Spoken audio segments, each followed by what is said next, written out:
ಶ್ರೋತೃಗಳಿಗೆ ನಮಸ್ಕಾರ. ಸಜ್ಜನನಾಗು ಮನುಜ 15ನೆಯ ಸಂಚಿಕೆಯನ್ನು ಮುಂದುವರಿಸೋಣ. ಶುಕ್ಲಾಂಬರಧರಂ ವಿಷ್ಣುಂ ಶಶಿವರ್ಣಂ ಚತುರ್ಭುಜಂ ಪ್ರಸನ್ನವದನಂ ಧ್ಯಾಯೇತ್ ಸರ್ವವಿಘ್ನೋಪಶಾಂತಯೇ. ಯಸ್ಯದ್ವಿರದವಕ್ತ್ರಾದ್ಯಾಃ ಪಾರಿಷದ್ಯಾಃ ಪರಶ್ರುತಂ ವಿಘ್ನಂ ನಿಘ್ನಂತಿ ಸತತಂ ವಿಶ್ವಕ್ಸೇನಂ ತಮಾಶ್ರಯೇ. ರಾಮಾಯ ರಾಮಭದ್ರಾಯ ರಾಮಚಂದ್ರಾಯ ವೇದಸೇ ರಘುನಾಥಾಯ ನಾಥಾಯ ಸೀತಾಯ ಪತಯೇ ನಮಃ.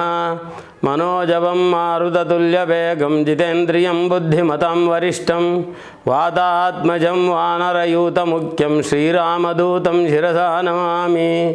ಕೃಷ್ಣಾಯ ವಾಸುದೇವಾಯ ದೇವಕೀ ನಂದನಾಯ ಚ ನಂದಗೋಪಕುಮಾರಾಯ ಗೋವಿಂದಾಯ ನಮೋ ನಮಃ. ಹಿಂದೆ ಪಾಂಡವರು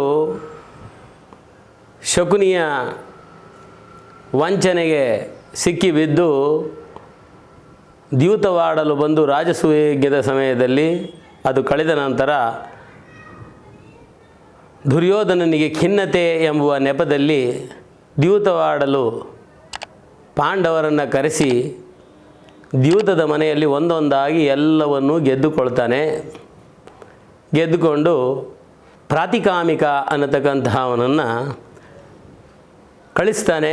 ಅವನು ಹೋಗಿ ತಾಯೇ ಭಿನ್ನಹವು ನಿಮ್ಮಯ ಯಜಮಾನ ಎಲ್ಲವನ್ನೂ ಸೋತ, ನಿಮ್ಮನ್ನು ರಾಯ ಕರೆಯಲು ಕಳಿಸಿದ್ದಾನೆ, ನೀವು ಬರಬೇಕು ಅಂತ ಹೇಳಿದಾಗ ಅವಳು ಕೇಳ್ತಾಳೆ, ಹೌದಪ್ಪ ಏನೇನನ್ನು ಸೋತ ಅಂದರೆ ರಾಜ್ಯವನ್ನು ಸೋತ, ಕೋಶವನ್ನು ಸೋತ, ನಿಮ್ಮಯ ದಾಸಿಯರು ಎಲ್ಲರನ್ನೂ ಸೋತ, ಕಡೆಗೆ ಅನುಜರನ್ನು ಸೋತ, ಎಲ್ಲರನ್ನೂ ಸೋತು ತನ್ನನ್ನೂ ಸೋತು ಕಡೆಗೆ ನಿಮ್ಮನ್ನು ಒಡ್ಡಿದ ಆ ಶಕುನಿಯರು ಹೇಳಿದ ಮೇಲೆ ಅಂತ ಹೇಳ್ತಾನೆ. ಆವಾಗ ಆ ಸಮಯದಲ್ಲಿ ಮೊದಲು ತನ್ನನ್ನು ಸೋತು ಆಮೇಲೆ ನನ್ನನ್ನು ಸೋತನೆ ಅಂತ ಹೇಳಿ ಪ್ರಶ್ನೆ ಕೇಳಿದಾಗ ಪ್ರಾತಿಕಾಮಿಕ ಹೇಳ್ತಾನೆ, ಹೌದು ತನ್ನನು ಮುನ್ನ ಸೋತನು, ಮಹಿಳೆಗೊಡ್ಡಿದೆನೆಂದು ಮಹಿಪ ಸೋತನು ತಾಯೇ, ಮಹಿಳೆಗೊಡ್ಡಿದೆನೆಂದು ಮಹಿಪ ನಿಮ್ಮನು ಸೋತನು ತಾಯೇ, ವಿಜಯಂಗಯ್ಯಬೇಹುದೆನೇ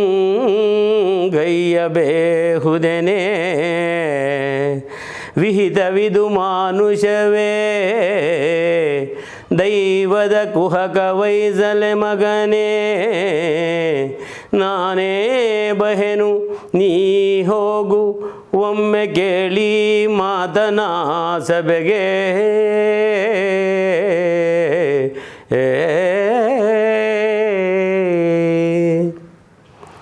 ದ್ರೌಪದಿ ತಾನು ಸಾಮಾನ್ಯನಾದಂತಹ ಹೆಂಗಸಲ್ಲ. ಅವಳ ಹೆಸರಿನಲ್ಲಿಯೇ ಎಲ್ಲವೂ ಇದೆ. ನೋಡಿ, ದ್ರೌಪದಿ ಅನ್ನತಕ್ಕಂಥ ಹೆಸರಿದೆಯಲ್ಲ, ಅದು ದೃಪದ ದೃಪದನ ಮಗಳು ಅನ್ನತಕ್ಕಂಥ ಹೆಸರು ದ್ರೌಪದಿ. ಯಾಜ್ಞಸೇನಿ ಅಂತ ಕೂಡ ಒಂದು ಹೆಸರಿದೆ. ಯಜ್ಞದಲ್ಲಿ ಹುಟ್ಟಿದವಳು ಅಂತ ಹೇಳಿ ಅದರ ಅರ್ಥ. ಯಾಜ್ಞಸೇನಿ ಅನ್ನತಕ್ಕಂಥದ್ದು ಒಂದು ಅನ್ವರ್ಥನಾಮ. ಆದರೆ ಭಗವಂತನ ಕೃಪೆಯಿಂದ ನಾಮಕರಣ ಮಾಡಿದಂತಹ ಹೆಸರು ದ್ರೌಪದಿಗೆ ಕೃಷ್ಣೆ ಅಂತ ಹೆಸರು. ಈ ಕೃಷ್ಣ ಅನ್ನತಕ್ಕಂಥವರೆಲ್ಲರೂ ಕೂಡ ಅದೇ ರೀತಿ ವಿಶೇಷವಾದಂತಹ ವ್ಯಕ್ತಿತ್ವ. ವ್ಯಾಸರಿಗೂ ಕೃಷ್ಣದ್ವೈಪಾಯನರು ಅಂತ ಹೇಳಿ ಹೆಸರು ಕೃಷ್ಣ ಅಂತ. ಕೃಷ್ಣನಿಗೂ ಕೃಷ್ಣ ಅಂತ ಹೆಸರು, ಇವಳಿಗೆ ಕೃಷ್ಣೆ ಅಂತ ಹೆಸರು. ಕೃಷ್ಣ ಅಂದರೆ ಉತ್ಕೃಷ್ಟವಾದವರು ಅಂತ ಹೇಳಿ ಅರ್ಥ. ಮತ್ತೊಂದು ಅರ್ಥವೆಂದರೆ ಕೃಷ್ಣ ಅಂದರೆ ಆಕರ್ಷಣೆಯುಳ್ಳವಂತಹವರು ಅಂತ ಹೇಳಿ ಅದು ಇನ್ನೊಂದು ಅರ್ಥ. ಉತ್ಕೃಷ್ಟವಾದವರು, ಆಕರ್ಷಣೆಯುಳ್ಳವರು, ಕಪ್ಪಾಗಿದ್ದವರು. ಕಪ್ಪು, ಕೃಷ್ಣ ಅಂದರೆ ಕಪ್ಪು. ಇವಳು ಕಪ್ಪಾದರೂ ಅತಿ ಸುಂದರೆ ಮತ್ತು ಬಹಳ ದಿಟ್ಟೆ. ಅವಳಲ್ಲಿ ವಿಶೇಷವಾದಂತಹ ಜ್ಞಾನವಿತ್ತು. ಜ್ಞಾನಕ್ಕೆ ಕಾರಣ ಏನು ಅಂತ ಕೇಳಬಹುದು. ಜ್ಞಾನಕ್ಕೆ ಕಾರಣ ಅವಳಲ್ಲಿಯೇ ಇದೆ. ಮುಂದೆ ಇವರನ್ನು ಪ್ರಶ್ನೆ ಕೇಳ್ತಾನೆ ಕರ್ಣ. ಆ ಸಮಯದಲ್ಲಿ ನಾವು ಉತ್ತರ ಮಾಡಿಕೊಡ್ತೇನೆ. ಈ ಕೃಷ್ಣಗೆ ವಿಶೇಷವಾದಂತಹ ಆಕರ್ಷಣೆ ಇತ್ತು, ಅದ್ಭುತವಾದಂತಹ ಸೌಂದರ್ಯ.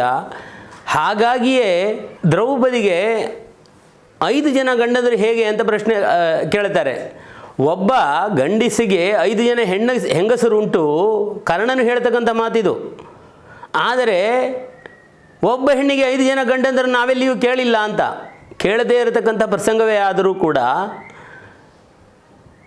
ಈ ದ್ರೌಪದಿ ಹಿಂದೊಮ್ಮೆ ಶಿವನನ್ನು ಜಪ ಮಾಡಿ ತಪಸ್ಸಿನಲ್ಲಿ ಮೆಚ್ಚಿಸಿ ವಿಶೇಷವಾದಂತಹ ಗುಣಗಳುಳ್ಳಂತಹ 14 ಗುಣಗಳುಳ್ಳಂತಹ ನನಗೆ ವರವನ್ನು ಕೊಡು, ಪತಿಂದೇಹಿ ಪತಿಂದೇಹಿ ಪತಿಂದೇಹಿ ಅಂತ ಹೇಳಿ 5 ಸತಿ ಕೇಳಿದ್ಲಂತೆ. ಆ 14 ಗುಣಗಳು 5 ಗುಣಗಳಲ್ಲಿರ್ತವೆ. ಆ 5 ಗುಣಗಳನ್ನು ಸೇರಿದಂತಹ ಧೈರ್ಯಶಾಲಿಯಾದವನು, ಶಕ್ತಿಸುಳ್ಳವನು, ಸೌಂದರ್ಯವುಳ್ಳವನು ಮತ್ತು ಧರ್ಮಪರಾಯಣನು ಆದಂತಹ ಆ 5 ಗುಣಗಳು ಒಳಗಡೆಯಲ್ಲಿ 14 ಗುಣಗಳು ಬರ್ತವೆ. ಅಂತಹ ಪತಿಯನ್ನು ಕೊಡುವಂಥ ಪತಿಂದೇಹಿ ಪತಿಂದೇಹಿ ಅಂತ 5 ಸತಿ ಕೇಳಿದ್ಲಂತೆ. ಒಬ್ಬನೇ ಪತಿಯಲ್ಲಿ ಎಲ್ಲ ಗುಣಗಳನ್ನು ಇಡಿಸುವುದು ಸಾಧ್ಯವಿಲ್ಲ ಅಂತ ಹೇಳಿ ಶಿವನು ಕೂಡ ನೀನು ಪ್ರಾರ್ಥಿಸಿದಂತೆಯೇ ಪತಿಯನ್ನು ಕೊಡ್ತೇನೆ ಅಂತ ಹೇಳಿಬಿಟ್ಟ. ಅಂದರೆ ಸುಲಭವಾಗಿ 5 ಜನ ಪತಿಯನ್ನು ಕೊಡ್ತಾನಂತೆ. ಹಾಗಾಗಿ ಶಿವನ ಒಂದು ಆಶೀರ್ವಾದದಿಂದ 5 ಜನ ಪತಿಯರಾದರು. ಯಾವಾಗ ದ್ರೌಪದಿ ಇವರನ್ನು ಪಾಂಡವರನ್ನ ಮದುವೆಯಾಗೋಕ್ಕೆ ಹೊರಟಲು, ಆವಾಗ ಯಮಧರ್ಮನ ಪುತ್ರನಾದಂತಹ ಧರ್ಮರಾಯ ದ್ರೌಪದಿಯನ್ನು ವರಿಸಿದಾಗ ಧರ್ಮರಾಯನ ಹೆಂಡತಿಯಾದಂತಹ ಶ್ಯಾಮಲೆ ತನ್ನ ಅಂಶವಾಗಿ ದ್ರೌಪದಿಯಲ್ಲಿ ಬಂದು ಸೇರಿಕೊಂಡ್ಲಂತೆ. ಇನ್ನು ವಾಯುಪುತ್ರನಾದಂತಹ ಭೀಮ ದ್ರೌಪದಿಯನ್ನು ವರಿಸ್ತಾನೆ ಅಂತ ತಿಳಿದ ಕೂಡಲೇ ಭಾರತೀ ದೇವಿ ಬಂದು ದ್ರೌಪದಿಯಲ್ಲಿ ಅಂಶವಾಗಿ ಸೇರಿಕೊಳ್ತಾಳಂತೆ. ಅರ್ಜುನ ಇಂದ್ರನ ಅಂಶ. ಅರ್ಜುನ ಯಾವಾಗ ದ್ರೌಪದಿಯನ್ನು ವರಿಸ್ತಾನೆ ಅಂತ ತಿಳಿಯಿತೋ, ಶುಚಿದೇವಿ ಇಂದ್ರನ ಹೆಂಡತಿ ತಾನು ಅಂಶವಾಗಿ ಬಂದು ಸೇರಿಕೊಳ್ತಾಳಂತೆ. ಇನ್ನು ನಕುಲ ಸಹದೇವರು ಅಶ್ವಿನಿ ದೇವತೆಗಳ ಸತಿಯಾದಂತಹ ವಿಷಯೂ ಕೂಡ ತಾನು ಅಂಶವಾಗಿ ಬಂದು ಸೇರಿಕೊಳ್ತಾಳಂತೆ ಇಲ್ಲಿ. ಇನ್ನು ಉಳಿದದ್ದು ಬ್ರಹ್ಮಚಾರಿಣಿಯಾದರೂ ಮದುವೆಯಾಗದೇ ಇದ್ದರೂ ಕೂಡ ಶಿವನೇ ಮೆಚ್ಚಿಸಿ ವರವನ್ನು ಕೊಟ್ಟಿರುವುದರಿಂದ ಪಾರ್ವತೀ ದೇವಿ ಬಂದು ತನ್ನ ಅಂಶವಾಗಿ ಇಲ್ಲಿ ಇವಳಲ್ಲಿ ಬಂದು ಸೇರ್ಕೋತಾಳೆ.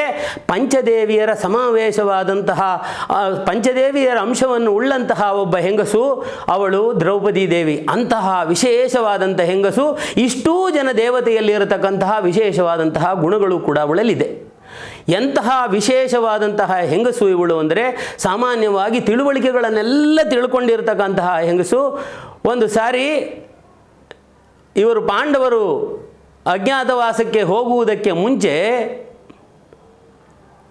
ಕೃಷ್ಣ ಸತ್ಯಭಾಮೆಯನ್ನೊಳಗೊಂಡು ಪಾಂಡವರಿದ್ದೆಡೆಗೆ ಬರ್ತಾನಂತೆ. ಆ ಸಮಯದಲ್ಲಿ ಮಾರ್ಕಂಡೇಯರು ಧರ್ಮಬೋಧನೆಯನ್ನು ಮಾಡ್ತಾ ಇರ್ತಾರೆ. ಆವಾಗ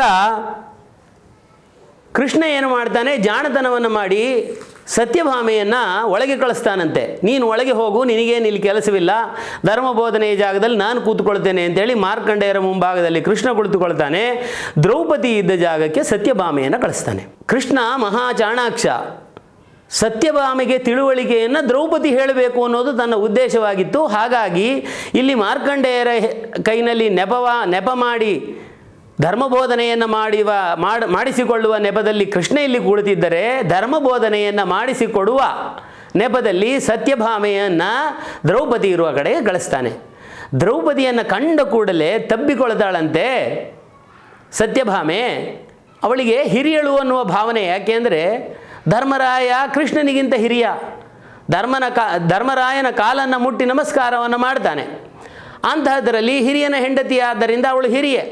ಹಾಗಾಗಿ ಇವಳು ಹೋಗಿ ಅವಳನ್ನು ಸತ್ಯಭಾಮೆ ದ್ರೌಪದಿಯನ್ನು ಕಟ್ಟಿಕೊಂಡು ಕೇಳ್ತಾಳಂತೆ, ದ್ರೌಪದಿ, ನಿನ್ನನ್ನು ನೋಡಿದರೆ ನನಗೆ ಹೊಟ್ಟೆ ಕಿಚ್ಚು ಬರ್ತದೆ. ಏನಪ್ಪ ಅಂದರೆ, ಈ ಇಡೀ 5 ಜನ ಗಂಡಂದರನ್ನು ಹೇಗೆ ನಿನ್ನ ಮುಷ್ಟಿಯಲ್ಲಿ ಇಟ್ಟುಕೊಂಡಿದ್ದೀಯಾ? ನೀನು ಏನು ಹೇಳಿದರೂ ಸರಿ, ಕಡೆಗೆ ಉತ್ತರವನ್ನು ನಿನ್ನಿಂದ ಅಪೇಕ್ಷೆ ಮಾಡಿ ಆ ರೀತಿ ಮಾಡ್ತಾರೆ. ಅಂತಹ ಮಂತ್ರವನ್ನು ಏನು ಹಾಕಿದ್ದೀಯಾ? ಯಾವುದು ವಿಶೇಷವಾದಂತಹ ಮಂತ್ರ?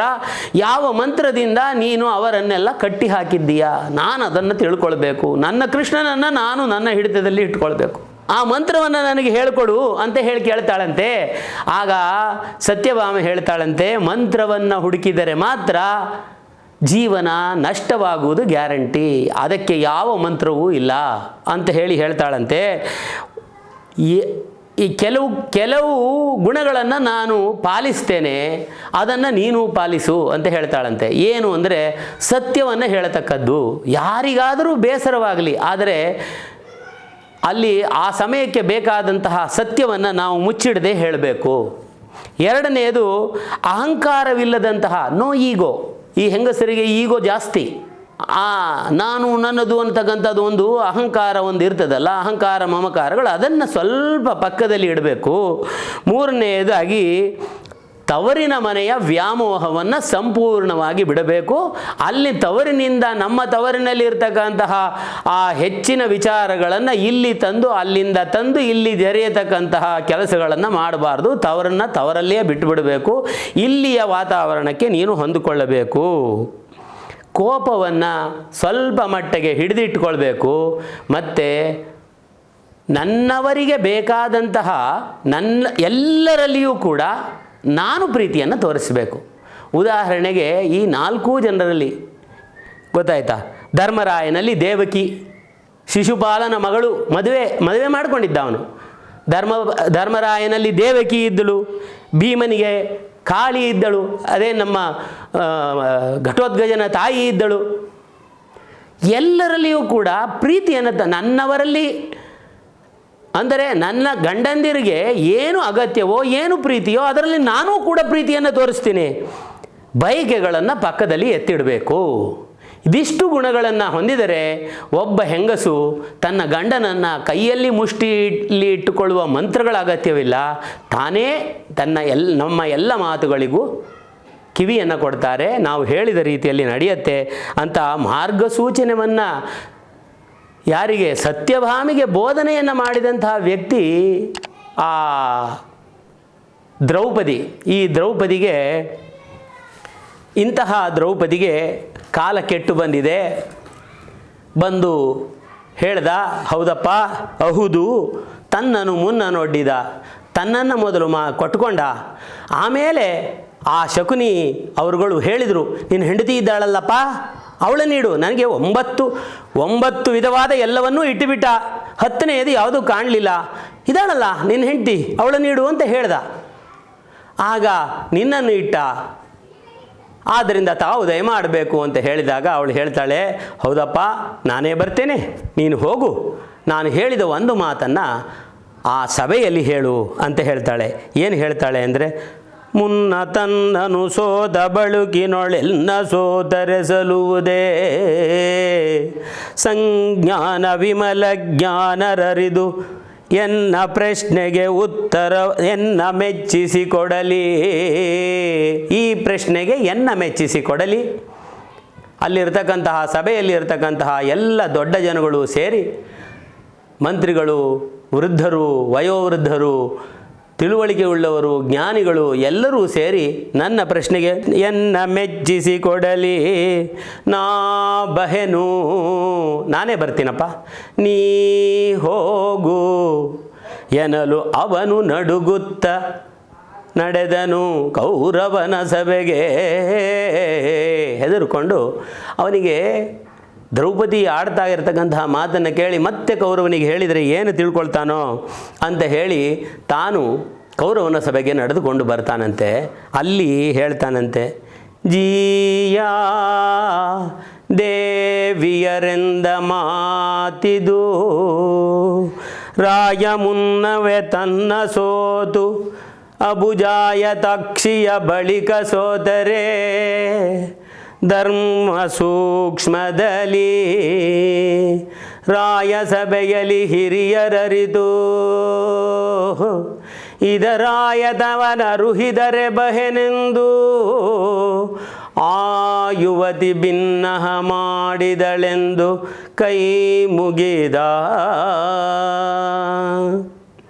ಜಿಯಾ ದೇವಿ ದ್ರೌಪದಿ ಹೇಳಿದಂತಹ ಮಾತಿದು. ರಾಯ ತನ್ನನ್ನು ಮೊದಲು ಸೋತು ಆಮೇಲೆ ನನ್ನನ್ನು ಸೋತರೆ ರಾಯ ಸಭೆಯಲ್ಲಿ ಈ ಸಭೆಯಲ್ಲಿ ಇರತಕ್ಕಂತಹ ಹಿರಿಯರು ಅರಿತು ಇದರ ಅರ್ಥವನ್ನು ಇದರ ತಾತ್ಪರ್ಯವನ್ನು ನನಗೆ ತಿಳಿಸಬೇಕು. ಇದು ಸಲ್ಲುವುದೇ ಸಲ್ಲುವುದಿಲ್ಲವೇ ಅನ್ನತಕ್ಕಂಥದ್ದನ್ನು ಅಂತ ಇದಕ್ಕಿಂತ ಮುಂಚೆ ಪ್ರಾತಿಕಾಮಿ ಕೇಳಿದಾಗ ಪ್ರಾತಿಕಾಮಿಯಲ್ಲಿ ಹೇಳ್ತಾಳೆ, ನಡಿ, ನಾನು ನಿನ್ನ ರಾಯನ ದಾಸಿ ಅಲ್ಲ, ದುರ್ಯೋಧನನ ದಾಸಿ ಅಲ್ಲ. ಯಾವಾಗ ನನ್ನ ಗಂಡ ತನ್ನನ್ನು ಸೋತುಕೊಂಡನೋ ಆಗಲೇ ನಾನು ಅವನ ದಾಸಿಯಾಗಿ, ಯಾರ ಧರ್ಮರಾಯನ ದಾಸಿಯಾಗಿ ನನ್ನನ್ನು ಸೇರಿಸಿ ಸೋತಂತಾಗೋಯ್ತು. ನನ್ನನ್ನು ಸಪರೇಟಾಗಿ ಸೋಲುವುದು ಅನ್ನೋದು ಪ್ರಶ್ನೆನೇ ಬರುವುದಿಲ್ಲ ಅಂತ ಹೇಳಿ ಧರ್ಮ ಸೂಕ್ಷ್ಮವನ್ನು ತಿಳಿದಂತಹ ಅವಳು ಹೇಳಿ ಕಳಿಸ್ತಾಳೆ. ಆಗ ದುರ್ಯೋಧನನಿಗೆ ಕೋಪ ಬರುತ್ತೆ. ಇವಳು ತಲೆಹರಟೆ ಮಾಡ್ತಾಳೆ, ಕರ್ಕೊಂಡು ಬಾ, ಹೋಗಪ್ಪ ದುಶ್ಯಾಸನ ಅಂತ ಹೇಳಿ ಕಳ್ತಾನೆ. ತಮ್ಮ ಬಾರೈ ಹೋಗು ದಿಟನೀ ನಮ್ಮುವರೆ ಹಿಡಿದೆಳೆದುತಾ ನೃಪರೆಮ್ಮ ಕಿಂಕರರೈವರಿದ್ದೇನ ಮಾಡುವರು. ತಮ್ಮ ಕರ್ಮ ವಿಪಾಕ ಗತಿ ತಮ್ಮನೇ ಕೆಡಿಸುವುದು ಧರ್ಮವು ಇದೆಮ್ಮ ಕಾರಣವಲ್ಲ ನೀ ಹೋಗೆಂದ ನಾಬೂಬಾ.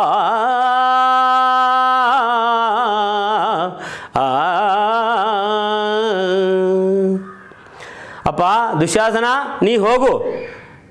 ನೃಪರು ಈ 5 ಜನವು ಎಮ್ಮ ಕಿಂಕರರು ಐವರಿದ್ದೇನ ಮಾಡುವರು. ಅವರು ತಮ್ಮನ್ನು ತಾವು ಸೋತ್ಕೊಂಡಾಯಿತು. ಅವರವರು ಮಾಡಿದ ಕರ್ಮಗಳ ಪಾಪ ಅವರವರ ತಲೆಯಲ್ಲಿ, ಇದರಲ್ಲಿ ನಮ್ಮದೇನು ತಪ್ಪಿದೆ? ಮೋಸದಲ್ಲಿ ನೋಡಿ, ಪ್ರತಿಯೊಬ್ಬರಿಗೂ ಅವರವರದ್ದೇ ಆದಂತಹ ಧರ್ಮಗಳು. ಹಾಗೆ ನಡೆಯುವುದಿಲ್ಲ. ಧರ್ಮ ಅಂದರೆ ಬೇರೆ, ಆ ಧರ್ಮಕ್ಕೆ ಎಲ್ಲರೂ ಒಳಗಾಗಬೇಕು. ಕಪಟದಲ್ಲಿ ಅವರನ್ನು ಆಹ್ವಾನಿಸುವುದು, ಕಪಟದಲ್ಲಿ ಅವರ ಜೊತೆ ದ್ಯೂತವಾಡುವುದು, ದ್ಯೂತ ಬರದೇ ಇರೋನ ಕೈನಲ್ಲಿ ಪಣ ಇಡಿಸುವುದು, ಇದರಲ್ಲಿ ನಮ್ಮದೇನೂ ತಪ್ಪಿಲ್ಲ ಅಂತ ಹೇಳ್ಕೊಳ್ತಾನೆ. ಹೇಗೆ ಜನಗಳು ಜಸ್ಟಿಫೈ ಮಾಡ್ಕೊಳ್ತಾರೆ, ದೃಷ್ಟರೂ ಜಸ್ಟಿಫೈ ಮಾಡ್ಕೊಳ್ಳೋದಕ್ಕೆ ಪಾಯಿಂಟ್ಸ್ ಇರುತ್ತೆ ನೋಡಿ. ಆಮೇಲೆ ಇವನೆಂಥವನು, ಇವನೇನು ಸಾಮಾನ್ಯದವನಲ್ಲ. ಗಾಳಿ ಎಳ್ಳೆಯವನರಿಯಲು ಅಗ್ನಿಜ್ವಾಲೆಯವು ದಡ್ಡಿಹವೇ ಕಡುಹಿನ ಕಾಲಕೂಟದ ನದಿಗೆ ನಂಜಿನ ಹೊನಲು ವಾಳಯವೇ. ಅಗ್ನಿಜ್ವಾಲೆಗೆ ಸಣ್ಣ ಗಾಳಿ ಬೀಸಿಬಿಟ್ರೆ ಆರೋಗ್ಬಿಡುತ್ತೆ. ಒಂದು ದೊಡ್ಡ ಕಾಲಕೂಟ, ಅದಕ್ಕೆ ಒಂದು ಚಮಚದ ಒಂದು ಒಳಲೆಯಲ್ಲಿ ಏನಾದರೂ ಬೆರೆಸಿದರೆ ಆ ವಿಷವ ಏನಾದ್ರು ಕಡಿಮೆ ಆಗುತ್ತೆ? ಏನು ಕಡಿಮೆ ಆಗೋದಿಲ್ಲ. ಇವನೇನು ಸಾಮಾನ್ಯದವನಲ್ಲ. ದುಶಾಸನನು ಜಗದೂಳಿಗದ ದುರುದುಂಬಿ, ಮೊದಲೇ ದೃಷ್ಟ, ಅದರಲ್ಲಿ ಅಣ್ಣ ಬೇರೆ ಹೇಳಿ ಕಳಿಸಿದ್ದಾನೆ. ಕುರುಪತಿ ಮೇಲೆನೇ ಮೀಸಲು ಉಚಿತ ಗೈವನೆ ಭೂಪಗೆಳೆಲ್ಲ.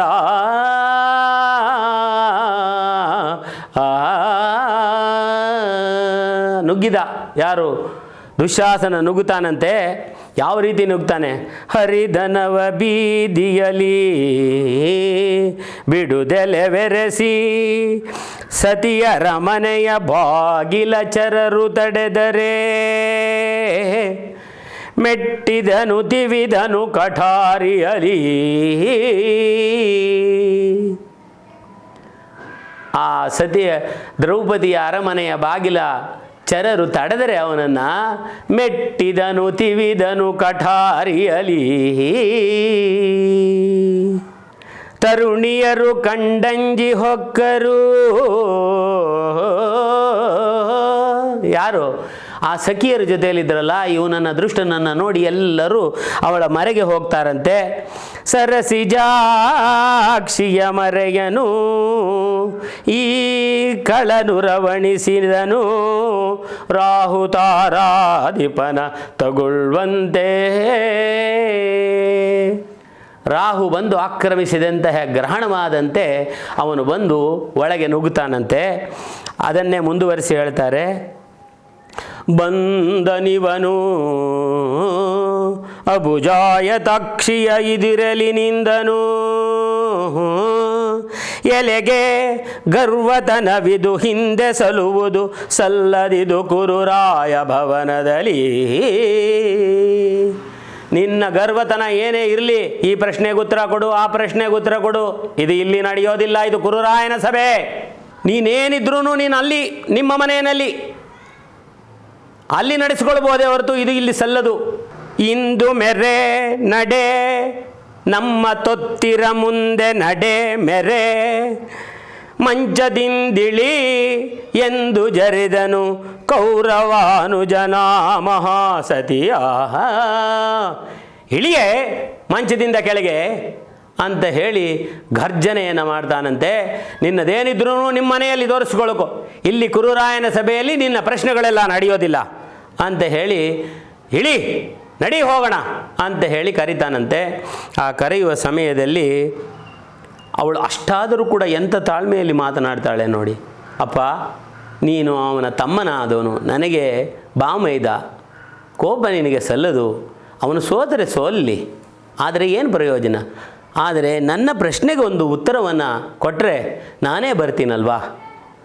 ಇಷ್ಟರಲ್ಲಿಯೂ ಕೂಡ ನಾನು ರಜಸ್ವಲೆಯಾಗಿದ್ದೇನೆ, ಪುಷ್ಪವತಿ ನಾನು ರಾಜಸಭೆಯನ್ನು ಪ್ರವೇಶ ಮಾಡೋದು ಅನುಚಿತವಲ್ಲವೇ? ನೀನೇ ಹೇಳು ಅಂತ ಹೇಳಿ ಪ್ರಶ್ನೆ ಕೇಳ್ತಾನೆ.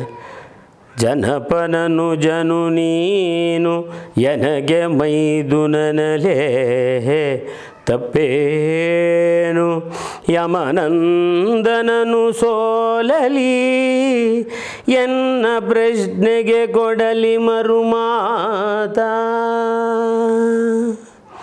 ಅನುಜ ಕೇಳೈ ಪುಷ್ಪವತಿ ನಾನು,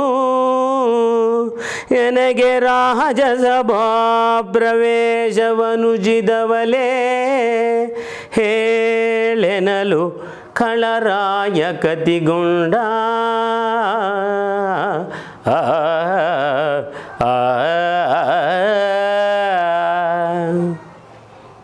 ನನಗೆ ರಾಜಸಭಾ, ನಾನು ಪುಷ್ಪವತಿಯಪ್ಪ, ಬರೋ ಹಾಗಿಲ್ಲ, ರಾಜಸಭೆಯಲ್ಲಿ ನಾನು ಹೇಗೆ ಪ್ರವೇಶ ಮಾಡಲಿ?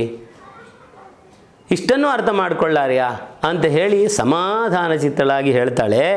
ಆದರೆ ಇದಕ್ಕೆ ಮುಂದೆ ಅವಳನ್ನು ಎಳ್ಕೊಂಡು ಬಾ ಅಂತ ಹೇಳಿ ಕಳಿಸಿದಾಗ ದುರ್ಯೋಧನ, ಪ್ರಾತಿಕಾಮಿನ್, ಹೋಗಿ ದ್ರೌಪದಿಯನ್ನು ಕರೆದುಕೊಂಡು ಬಾ, ಪ್ರಾತಿಕಾಮಿನ್ ದ್ರೌಪದಿ ಮಾನಯಸ್ವ ನತೇ ಭಯಂ ವಿದ್ಯತೆ ಪಾಂಡವೇಭ್ಯ, ಪಾಂಡವರನ್ನ ಕಂಡ್ರೆ ನಿನಗೇನು ಭಯ ಇಲ್ಲ ತಾನೆ, ಹೋಗು ಕರ್ಕೊಂಡು ಬಾ ಅಂತ ಹೇಳಿದಾಗ ಈ ಧರ್ಮರಾಯ ಏನು ಮಾಡ್ತಾನೆ, ಅವಳು ರಜಸ್ವಲೆ ಅನ್ನತಕ್ಕಂತಹದ್ದು ವಿಚಾರ ಗೊತ್ತಿರ್ತದೆ, ಅವಳಿಗೆ ಗುಟ್ಟಾಗಿ ಒಂದು ಮಾತನ್ನು ಕಿವಿಯಲ್ಲಿ ಹೇಳಿಕೊಟ್ಟು ಕಳಿಸ್ತಾನೆ. ಏನೆಂದರೆ, ಏಕವಸ್ತ್ರದಲ್ಲಿ ಇರ್ತಕ್ಕಂತಹ ಅವಳು ನೀನು ಅದೇ ರೀತಿಯಲ್ಲಿ ಬಂದುಬಿಡು, ರಾಜಸಭೆಗೆ ಬಂದು ನನ್ನ ಮಾವನ ಮುಂದುಗಡೆಯಲ್ಲಿ ನಿಂತುಕೋ, ಜನಗಳಾದರೂ ಅವನಿಗೆ ಛೀಮಾರಿಯನ್ನು ಹಾಕಲಿ ಅನ್ನುವ ರೀತಿಯಲ್ಲಿ ತಾನು ಹೇಳಿ ಕಳಿಸಿರ್ತಾನೆ. ಏಕವಸ್ತ್ರಾದ್ ವದೋನೀದಿ ಬೋಧಮಾನ ರಜಸ್ವಲ ಸಭಾಂ ಆಗಮ್ಯ ಪಾಂಚಾಲಿ ಶಶುರಾಸ್ಯಾಗ್ರತೋ ಭವ. ನೀನು ಏಕವಸ್ತ್ರದಲ್ಲಿಯೇ ಇದ್ದರೂ ಕೂಡ ಅದೇ ರೀತಿಯಲ್ಲಿ ಬಂದು ನಿನ್ನ ಮಾವನವರು ಮತ್ತು ಸಭೆಯ ಮುಂದಗಡೆಯಲ್ಲಿ ನಿಂತುಕೋ, ಎಲ್ಲರೂ ಕೂಡ ಅವರಿಗೆ ಚೀಮಾರಿ ಹಾಕಲಿ ಅನ್ನುವ ಅರ್ಥದಲ್ಲಿ. ಅದಾತ್ವಾಂ ಆಗತಂ ದೃಷ್ಟ ರಾಜಾಭಿ ಸಭಾಂ ತದಾ ಸಭ್ಯ ಸರ್ವೇ ವಿನಂತೆಯರನ್ನೇ ಮನೋಭಿ ಧೃತರಾಷ್ಟ್ರನನ್ನು ಬಾಯಿಗೆ ಬಂದಂಗೆ ಎಲ್ಲರೂ ಹೇಳಲಿ ಅನ್ನಲಿ, ಆ ರೀತಿಯಲ್ಲಿ ನೀನು ಬಾ ಅಂತ ಹೇಳಿ ತಾನು ಹೇಳಿ ಕಳಿಸಿರ್ತಾನೆ. ಅವಳು ಅದೇ ಮಾತನ್ನು ಹೇಳ್ತಾಳೆ, ಅವಳು ರಜಸ್ವಲೆಯಲ್ಲವೇ ನಾನು ಅಂತ ಹೇಳಿದಾಗ ಅವನು ಎಂತಹ ದೃಷ್ಟ ಅಂತಂದರೆ ಅವನು ಹೇಳ್ತಾನಂತೆ, ರಜಸ್ವಲಾವ ಭವಯಾಜ್ಞಸೇನಿ ಏಕವಸ್ತ್ರಾವ ವಿವಸ್ತ್ರ, ಅಂದರೆ ರಜಸ್ವಲೆಯಾರು ಆಗಿ ಏನಾದರೂ ಆಗಿರಲಿ, ಒಂದೇ ವಸ್ತ್ರವಿರಲಿ ಅಥವಾ ವಸ್ತ್ರವೇ ಇಲ್ಲದೇ ಇರಲಿ, ಇಲ್ಲಿ ಅದೆಲ್ಲ ನಡೆಯೋದಿಲ್ಲ, ನೀನು ಬರಲೇಬೇಕು, ನಡಿ ಅಂತ ಹೇಳಿ ಅವಳ ಮುಡಿಗೆ ಕೈಯನ್ನು ಇಡ್ತಾನಂತೆ. ಯಾವ ರೀತಿ ಹೇಳ್ತಾನೆ ಅಂತಂದರೆ, ರಜಸ್ವಲಾವ ಭವಯಾಜ್ಞಸೇನಿ ಏಕಾಂಬರಾವ ಅಥವಾ ವಿವಸ್ತ್ರ ಜಿತೆ ಜಿತಾ ಚ ಕೃತಾಪಿ ದಾಸಿ ಚ ವಾಸಸ್ಯ ಯಥೋಪಿ ಜೋಷಂ. ಅಂದರೆ ನೀನು ಒಂದು ಸತಿ ನಿನ್ನನ್ನು ಇಟ್ಟಾಯಿತು, ನೀನು ದಾಸಿಯಾಗಿ ಆಯಿತು, ನಮ್ಮ ದೇಶಕ್ಕೆ ಬರ್ತಕ್ಕಂತಹದ್ದೇನೆ, ನೀನು ಏಕವಸ್ತ್ರದಲ್ಲಿ ಯಾರು ಇರು, ಬಟ್ಟೆ ಇಲ್ಲದೇ ಇರು, ಹೇಗಾದರೂ ಇರು, ರಜಸ್ವಲೆ ಯಾರು ಆಗು, ಏನಾದರೂ ಆಗು, ಅಂತ ಹೇಳಿ ಅವನು ಹೇಳ್ತಾನಂತೆ. ಅಂತಹ ಇವಳನ್ನು ಬಟ್ಟೆ ಇಲ್ಲದೆ, ಅಂದರೆ ಒಂದೇ ಒಂದು ಬಟ್ಟೆ ಇದೆ, ಅದರಲ್ಲಿಯೂ ಮೇಲಿನ ಬಟ್ಟೆ ಕೆಳಗೆ ಬಿದ್ದು ಹೋಗಿದೆ. ಅಂತಹ ಪರಿಸ್ಥಿತಿಯಲ್ಲಿ ಅವಳನ್ನು ಎಳ್ಕೊಂಡು ಬರ್ತಾನಂತೆ. ತಾಂ ಗೃಹ್ಯಮಾನಾಂಚ ರಜಸ್ವಲಾಂಚ ಹೃಸ್ವೋತ್ತರೀಯಾಂ ಹತದರ್ಶಮಾಣಾಂ ವೃಕೋದರ ಪ್ರೇಷ್ಠಿ ಯುಧಿಷ್ಠಿರಂಚ ಚಕಾರ ಕೋಪಂ ಪರಮಾರ್ಥ ರೂಪಂ. ಭೀಮನಿಗೆ ಭಯಂಕರವಾದ ಕೋಪ ಬರ್ತದಂತೆ. ಯಾವ ಒಂದು ಬಟ್ಟೆಯಲ್ಲಿ ಇದ್ದಂತಹ ಆ ಹೆಂಗಸನ್ನು ಯಾವ ರೀತಿ ಎಳ್ಕೊಂಡು ಬರ್ತಾರೆ ಅಂತ ಅಂದರೆ, ಆ ಎಳ್ಕೊಂಡು ಬಂದಿದ್ದನ್ನು ನೋಡಿ ಅವನಿಗೆ ಬಹಳವಾಗಿ ಕೋಪ ಬರ್ತದಂತೆ. ಇವನು ಅದಕ್ಕೆ ಪ್ರಶ್ನೆಗೆ ಉತ್ತರ ಕೊಡ್ತಾನೆ. ಇಲ್ಲಿ ನಮ್ಮ ಕುಮಾರವ್ಯಾಸರು ಏನು ಹೇಳ್ತಾರೆ ಅಂತ ನೋಡೋಣ. ಎಲ್ಲಿಯದು ದುಷ್ಪ್ರಶ್ನೆ ಮರುಮಾತೆಲ್ಲಿಯದು, ನೀ ಪುಷ್ಪವತಿಯಾಗಲ್ಲಿ ಫಲವತಿಯಾಗು ನಡೆ ಕುರುರಾಯ ಭವನದಲ್ಲಿ. ಕುಲ್ಲರೈವರು ತಮ್ಮ ಸೋದರು ಬಲ್ಲವಿಗೆ ಉಚಿತವನು ಮೌಳಿಯನಲ್ಲಿ ತೋರಾಯನುತ ತಪ್ಪಿದನಹ ಸಿರಿಮುಡಿಗೆ.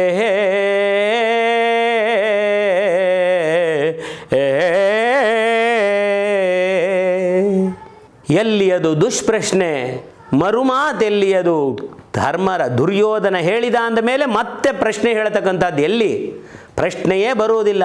ಕುಲ್ಲರೈವರು ತನ್ನ ಸೋತರು, ಅವರು 5 ಜನ ತನ್ನನ್ನು ಸೋತು ನಿನ್ನನ್ನು ಸೋತ ಮೇಲೆ ನಿನ್ನ ಜಾಣತನ ಎಲ್ಲಿದ್ದರೂ ಅಲ್ಲಿ ತೋರಿಸು ಬಾ ಅಂತ ಹೇಳಿ ಅವಳ ಸಿರಿ ಮುಡಿಗೆ ಕೈಯನ್ನು ಹಾಕಿ ದರದರನ್ನು ಹೇಳ್ಕೊಳ್ಳೋದಕ್ಕೆ ಹೋಗ್ತಾನಂತೆ. ಆ ಸ್ಥಳದಲ್ಲಿ ಅವಳಿಗೆ ಬಹಳವಾದ ಭಯವಾಗುತ್ತೆ. ತಾನು ತಪ್ಪಿಸಿಕೊಂಡು ಗಾಂಧಾರಿಯ ಮನೆಯ ಕಡೆಗೆ ಓಡ್ತಾಳಂತೆ. ಇಲ್ಲಿಗೆ ಈ ಸಂಚಿಕೆಯನ್ನು ಮುಗಿಸೋಣ. ಮುಂದಿನ ಭಾಗವನ್ನು ಮುಂದಿನ ಸಂಚಿಕೆಯಲ್ಲಿ ನೋಡೋಣ.